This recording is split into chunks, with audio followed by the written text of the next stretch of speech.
Welcome back to another episode of Authentic Man Podcast. This is one of my mini episodes. I'm David Chambers, I'm the host. I put these out most weeks.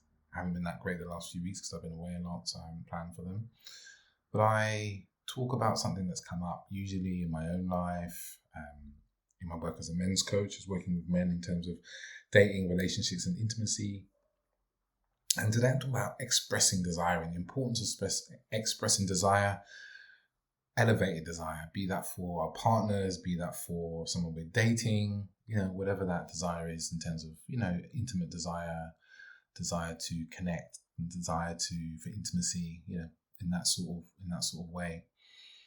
And this has come up because a number of the men I'm working with and men that I'm speaking to is that, struggling to express desire. And this is something that I myself kind of used to struggle for in relationships, especially over time when, you get into kind of a habit or, sometimes when we're dating, we struggle to express the desire for the person in front of us or that we've been seeing.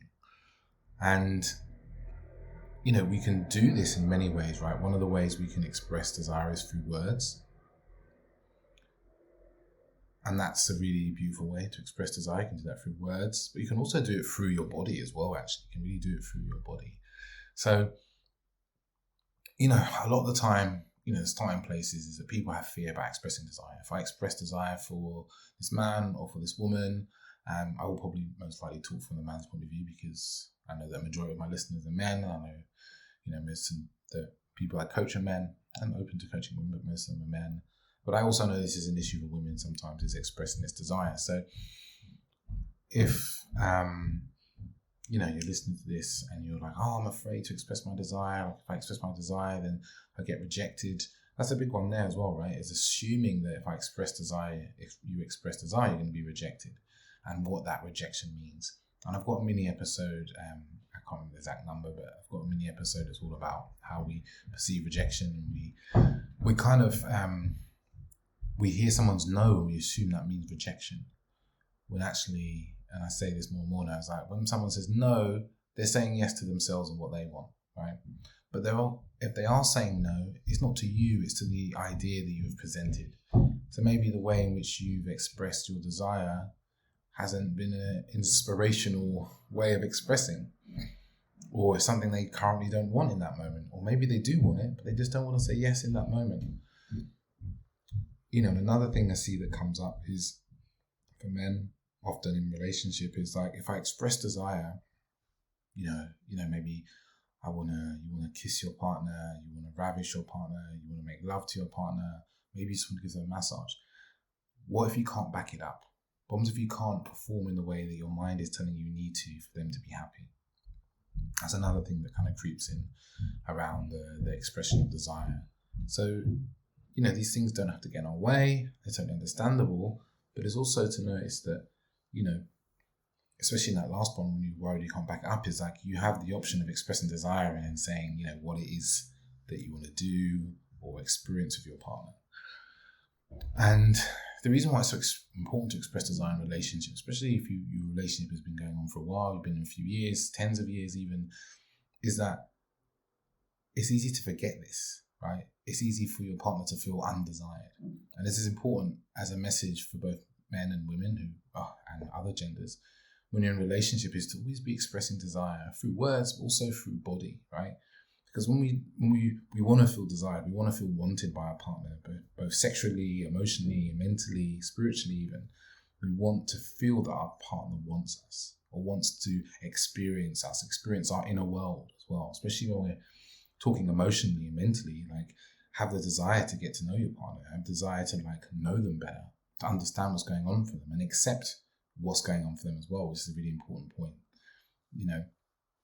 But I'm going to stick to kind of sexually and physically here. And it's like you can express that feeling, that expression of desire is like, this person still wants me. The person I love wants me, desires to feel me. And that can be really inspirational inside a relationship. And it can be the tiniest little things. You can whisper a desire for your partner in the ear. You can whisper before bed or in the morning. And it's something you can do through your body, through your movements, through your touch as well. I'm just going to talk a little bit about expressing what I'm calling elevated desire. Because there is desire, which could be, I want to fuck you, maybe. That's an expression of desire. But actually that can feel quite crass. It can feel quite basic. It can feel quite unrefined, right? I'm not saying that's wrong, because there are moments for that as well, I'm sure, I listen to it, sometimes that is a big turn on to just hear that very primal desire. But actually one could put it in a far more eloquent and beautiful way. It's like,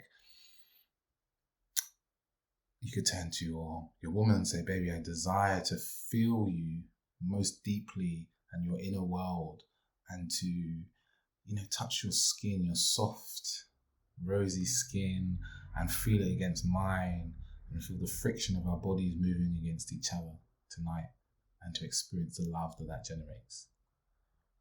That's something you could also say, and that might land really well for you, right? And your partner, maybe she's never heard you speak in that way, right? And how do you kind of come to that? I turned I want to fuck you into something that was quite beautiful, I feel. I made it up on the spot, it wasn't written down. It's just by feeling into something more than like, I want to fuck you, because that's just like, I want to put my penis in your vagina, That's very basic, it's very functional, right? So I just felt into desire, and it's like, what would that look like for me? If I put a little picture in my head and I had to describe that and add some words to it, and what kind of caught my attention in my mind, when I spent a few moments of breathing, you probably heard me, of just tuning into that and then expressing that, right?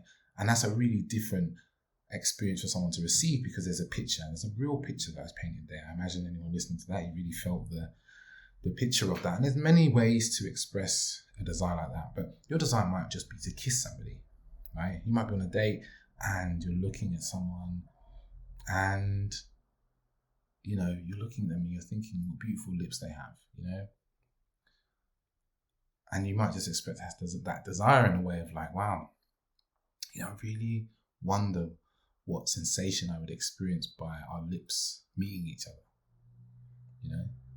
and isn't that beautiful to hear? You'd be like, wow, yeah, okay, that's, maybe you hear that, you're like, wow, that's beautiful. But it's just, feeling beyond just, I want to kiss you. There's something more under the desire, because actually what your desire is to feel intimate with this person, to feel them more deeply, to feel what it's like a little bit to be them, right? To be in union in some way, whether that's through sex, through kissing, through touch. That's what you're desiring underneath. And it's starting to spend a little time and have the awareness of like, spend a little few moments with that desire and put it into words. And it might take a little practice. You might need to read some wonderful books on erotica, for instance, which, they wonderfully and eloquently describe desire and sexual experiences. But just be in that for a little bit. Try it out, with people, with the people in your partner or so forth. Or maybe you just, desire to hold your partner's hand or stroke their back. And, just think about how that could be put in such a beautiful way. And another way we can add to this is almost describing it in a way that's the benefit to them. Like what way could your desire benefit them? And this is a lovely thing to add in, is because it's like, so when you do express a desire, it's not just about you. It's also about what gift you give to them through that desire. So through the example I used before of making love, it could be, for them to, I feel that's kind of implicit in what I said, is like for them, maybe say it, right? I desire to make love to you, to feel your body, to have us intertwine and reconnect in a way that we haven't for a couple of days, a few weeks, because I feel that this would allow us to be deeply connected, and, I long for that, and I know you long for that too. And now you put that in that way, it's like there's also the benefit to yourself, benefit to them, benefit to the two of you. And this is just a much more beautiful way to express a desire, and for someone to feel like they're desired and wanted, but not in this very schoolyard, kiddie, young boy way. It's like, this is a mature man or woman expressing desire for somebody, wanting to feel them. So yeah, that's a little episode, a little sneak peek into some of the way that my mind works, some of the ways I talk to my clients, and some of us have really, this is really helping their relationships and expressing desire in a more eloquent way, in a more beautiful way. So, give this a try in your life, in your relationships. And if this is something, around intimacy and connection is something that's really of interest to you, I'm going to be running a program for 2 months in June and July. It's a men's program to really talk about topics like self-awareness, sexuality, presence, masculinity, and how we can show up as better men, both in our relationships and in our lives. Because, if you had the level of presence to your desire and also underneath your desire, you can express it really beautifully all the time. So yeah, if you're enjoying the podcast and you love listening to me talk, please reach out about the program. It's the 5 Wednesdays in June and the first 3 Wednesdays in July. It's a limited spots. It's going to be a small group, no more than 12. So best to get in contact quickly if you're interested. I've had a few people, I've signed a number of people already. So if it's something you're interested, please get in contact. You can find me at @theauthenticman_ on Instagram, or you can email me hello@theauthenticman. Yeah, it'd be wonderful to hear from you. If you feel called, you feel nervous, it's usually fear, and nerves are often a sign of, wanting to do something, but you're just putting your thinking before, the thinking you're having about it before action. So take some action, reach out. And to everyone else, ciao, ciao, and I'll speak to you soon.